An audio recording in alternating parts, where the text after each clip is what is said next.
দর্শক বন্ধুরা আসসালামু আলাইকুম, কেমন আছেন সবাই? দেশ ও দেশের বাইরে থেকে যারা আমার এই ভিডিও দেখছেন তাদের সবাইকে আরেকটি নতুন ভিডিও দেখার জন্য স্বাগত জানাচ্ছি। আজ আমি পরিবার নিয়ে বেড়াতে যাচ্ছি চট্টগ্রাম থেকে আমরা বেড়াতে যাব কক্সবাজার। খুব সকালে আমরা বেরিয়ে পড়লাম রেল স্টেশনে। আমাদের ট্রেন মহানগর প্রভাতী, এটি সকাল 8:30-এ ঢাকা থেকে ছেড়ে যাবে। একদম নতুন ট্রেন দেখে মন ভরে গেল। অনেকটা আগে আমরা স্টেশনে এসেছি, তাই ঘুরে ঘুরে দেখছি।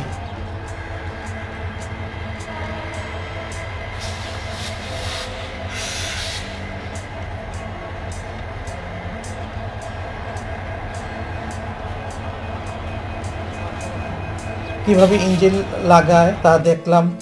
ভিতরের সিটগুলো খুবই ভালো ছিল, বেশ চওড়া, সব রকম সুযোগ সুবিধা ছিল। মোবাইল চার্জ দেওয়া এবং সিটের পিছনে ট্রে রয়েছে।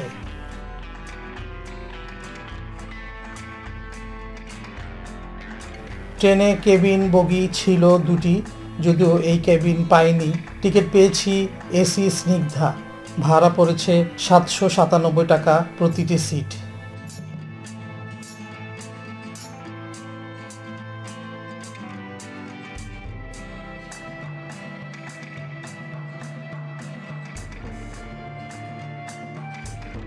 বাথরুমটা খুবই ভালো ছিল।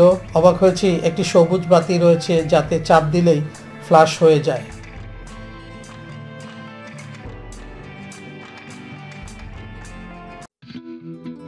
যথারীতি ট্রেন ছেড়ে দিল।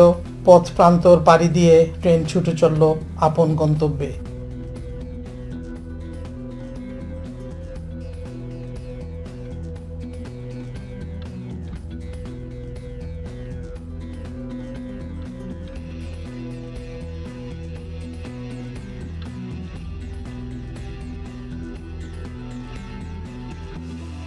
জানালা দিয়ে দেখছি গ্রাম বাংলার অপরূপ সৌন্দর্য।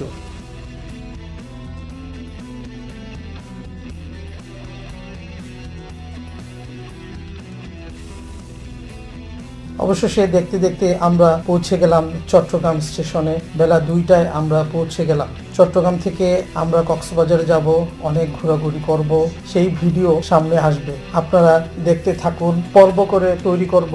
সবাই খলিল ট্যুরের সাথেই থাকুন। চট্টগ্রাম ও কক্সবাজারের হোটেল, খাওয়া দাওয়া সবই আপনাদের সামনে তুলে ধরার চেষ্টা করব। আজ তাহলে এ পর্যন্তই। সবাই ভালো থাকার চেষ্টা করবেন। আল্লাহ হাফেজ।